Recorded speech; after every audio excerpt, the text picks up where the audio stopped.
This channel does not promote any violent, harmful, or illegal activities. All content provided by this channel is meant for an educational purpose only. এই মুহূর্তে পরিবর্তন সংকল্প যাত্রার দিকে নজর রাখতে হবে। সভায় এক বক্তব্য রাখছেন শুভেন্দু অধিকারী।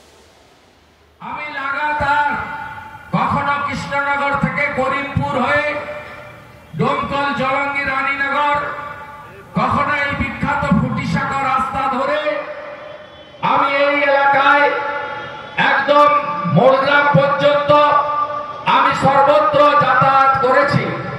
অন্যদিকে সালার, ভরতপুর থেকে শুরু করে গানের বিভিন্ন প্রান্ত আমি একটার পর একটা এলাকায় গেছি এবং বলেছি যে আপনারা উন্নয়নের জন্য পরিবর্তন করুন।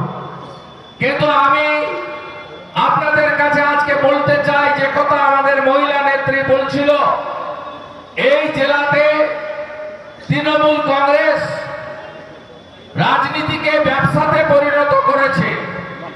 এই জেলাতে তৃণমূল কংগ্রেস সাম্প্রদায়িক রাজনীতির বীজ বপন করেছে। এই জেলাতে তৃণমূল কংগ্রেস গুন্ডামি এবং বোমা বন্দুকের রাজনীতির পরিবেশ তৈরি করেছে। এই জেলাতে তৃণমূল কংগ্রেস পুলিশকে, সরকারি দপ্তরকে কিভাবে ব্যবহার করা যায় সেটা তৃণমূল কংগ্রেস তার নির্লজ্জতার পরিচয় দিয়েছে।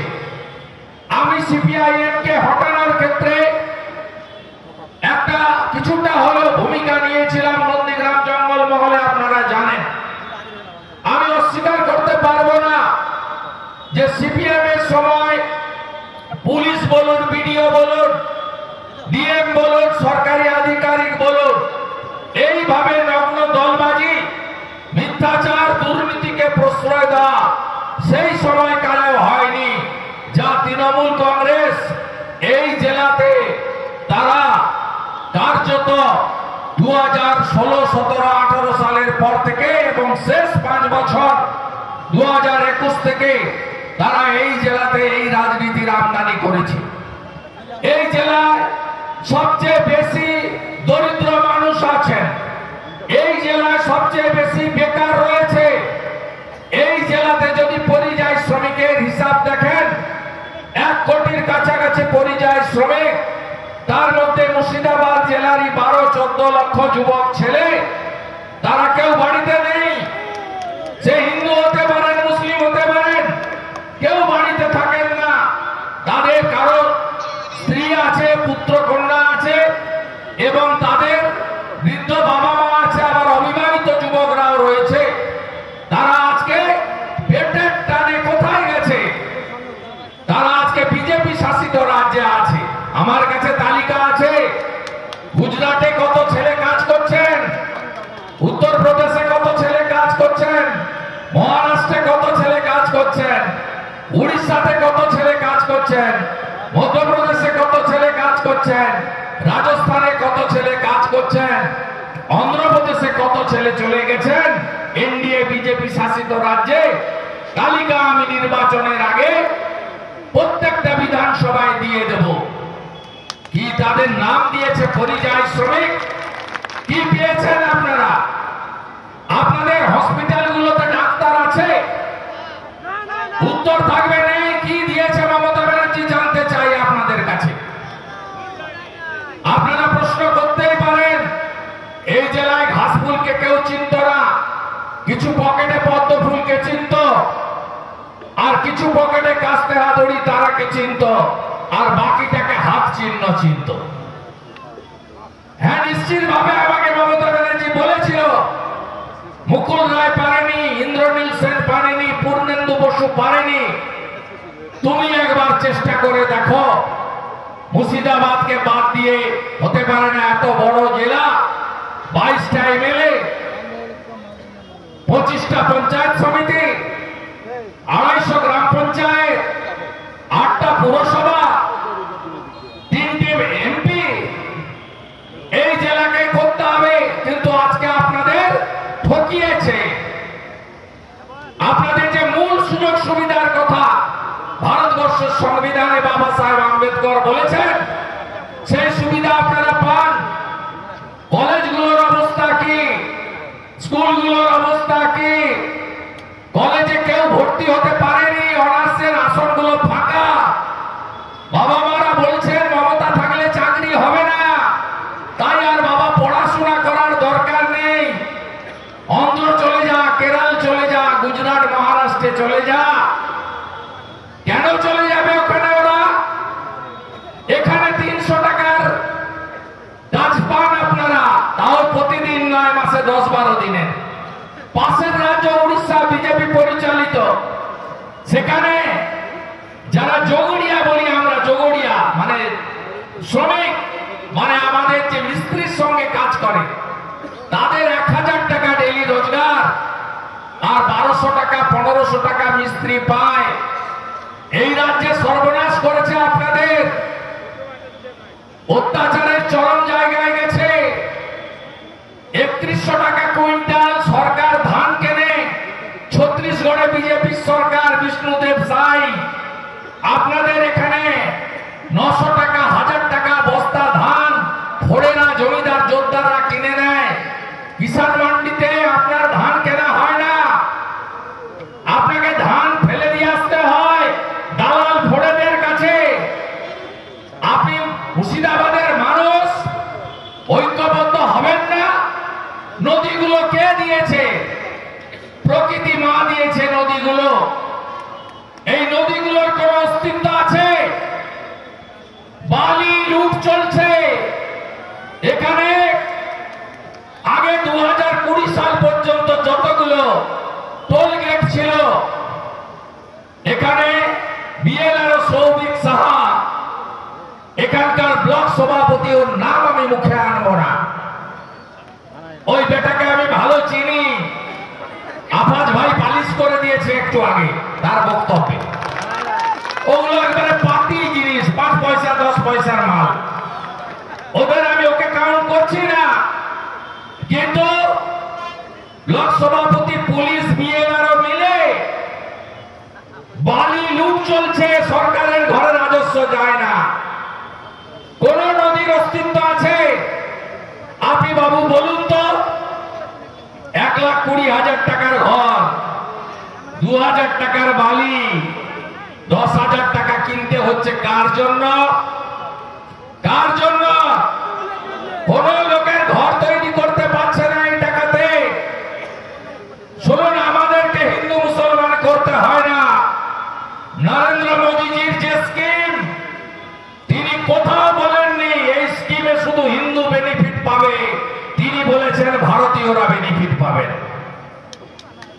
আজকে বলুন, মমতা বন্দ্যোপাধ্যায় যারা টোটো চালিয়ে খান, কত গরিব মানুষ, বেকার যুবকরা, গ্রাজুয়েট ছেলেরা টোটো চালাচ্ছে, 300 টাকা 400 টাকা হলে একটু বাড়িতে তরি তরকারি, মাছ তো কেনার সুযোগ নেই, ওই টাকাতে একটু ডাল ভাত আলু মাখা অন্তত হয়ে যাবে।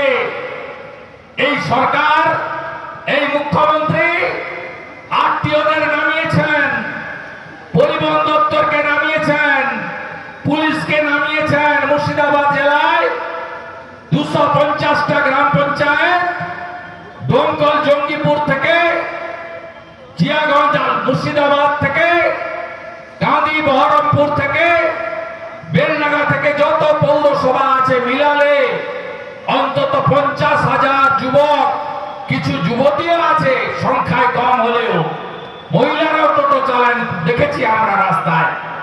আজকে তারা, তাদের পেটে লাথি মারা হচ্ছে, বলছে রেজিস্ট্রেশন করো। রেজিস্ট্রেশন করতে হবে শোরুমে, শোরুমের সঙ্গে বকরা করে রেখেছে তৃণমূল। 15,000 টাকা শোরুমে রেজিস্টার করতে হবে, পার রেজিস্ট্রেশনে তৃণমূলের 5,000 করে টাকা আছে। বলছে 1,000 টাকা রেজিস্ট্রেশন ফি জমা দাও, মাসে 100 টাকা করে মমতা ভাত তুলবে আপনাদের কাছ থেকে। একদিকে পরিযায়ী শ্রমিক, একদিকে বালি চুরি, একদিকে ধানের দাম নেই। 30 কুইন্টাল মাথা পিছু ক্রয় করা হতো গত বছর পর্যন্ত। এবারে যাবেন কিষাণ মান্ডিতে, ধান তো উঠছে, ঝাড়াই বাছাই করে বস্তা করার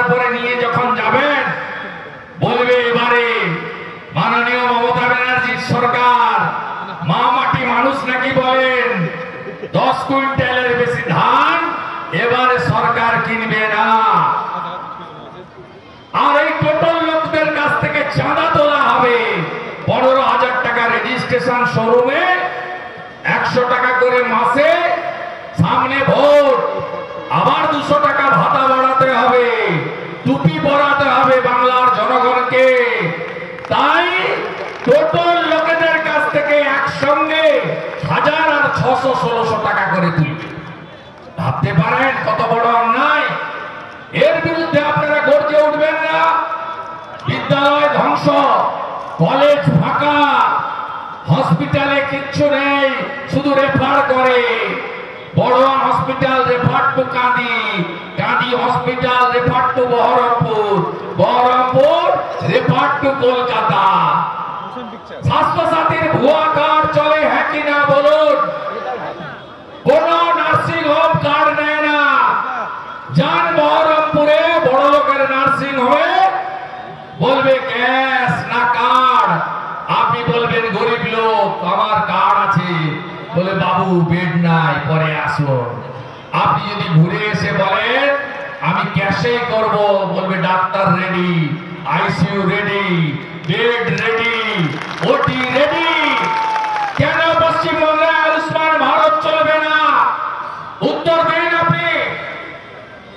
আপনি যখন দুরারোগ্য ব্যাধি নিয়ে মুম্বাইতে টাটা ক্যান্সার হসপিটালে যান, পশ্চিমবঙ্গের স্বাস্থ্যসাথী কার্ড চলে না, বলে আয়ুষ্মান আছে। আপনি বলেন না বাবু নেই, টাকা দিয়ে করতে হবে। সিএমসি ভেলোর, মণিপাল ব্যাঙ্গালোর, ডাক্তার রেড্ডি হায়দ্রাবাদ, যেখানেই যাবেন আয়ুষ্মান চলে। নরেন্দ্র মোদীজির আয়ুষ্মান ভারত, এখন অব্দি 5 কোটি লোক 5 লক্ষ টাকা পর্যন্ত চিকিৎসা ফ্রি পেয়েছেন। আবার শুনে রাখুন, এই 5 কোটির মধ্যে হিন্দু আছে, মুসলমানও আছে, শিখও আছে, খ্রিস্টানও আছে, জৈন আছে, বুদ্ধিস্ট আছে। আর ভোট এলেই বলবে বিজেপি হিন্দুদের পার্টি। আর হ্যাঁ আমরা জয় শ্রীরাম বলি, আপনি বলবেন না? কে বলেছে বলতে আপনাকে? কেউ চাপিয়ে দেয়নি। এখানে তো মৌলানারা আছেন বসে, কেউ চাপিয়ে দিয়েছে? আফাজ ভাইকে বলা হয়েছে জয়েনিং এর সময় যে তোমাকে এগুলো করতে হবে? হ্যাঁ আমি মাথা টিকা পরবো, আমি হিন্দু, আপনি পড়বেন না। আমি জয় শ্রীরাম বলবো, আপনি বলবেন না। ভারত মাতা কি জয় তো সবাই বলতে পারি, বন্দে মাতরম তো সবাই বলতে পারি, জয় হিন্দ তো সবাই বলতে পারি। কিন্তু আজকে সরকার, আমি হিসাব দিয়ে যাই আপনাদের, মুর্শিদাবাদের হিসাবটা পরের মিটিংয়ে দেব। আমি আপনাকে বলে গেলাম 22টা সিটে তৃণমূলকে আমি এখানে এনেছিলাম, 26-এ শূন্য করব। গোল্লা নিয়ে বাড়ি যাবে মমতা ব্যানার্জি। সাগরদিঘি উপনির্বাচন হচ্ছে, দিলীপ শাহ প্রার্থী ছিলেন, আছেন মঞ্চে। গণনার আগের দিন কলকাতায় আমাকে সাংবাদিকরা বলছে কালকে কি হবে। আমি বললাম আমি গণৎকার নই, বলে গেলাম কে জিতবে জানি না, কিন্তু তৃণমূল জিতবে না সাগরদিঘিতে। বাইরন শেষ হয়ে গেছে, ছেড়ে দেন, জামানত চলে যাবে বাইরে। পাল্টি খেয়েছে, মুকুল রায়ের মতো দশা হবে, ওগুলো নিয়ে ভাববেন না, ওটা ছেড়ে দেন আমাদের উপরে। কংগ্রেস লড়তে জানে না, লড়তে জানে বিজেপি। যদি তৃণমূলকে সরাতে হয়, চুরি দুর্নীতি বন্ধ করতে হয়, পুলিশি রাজ খতম করতে হয়, থানাগুলো পার্টি অফিস, সিভিক ভলান্টিয়াররা সব পার্টি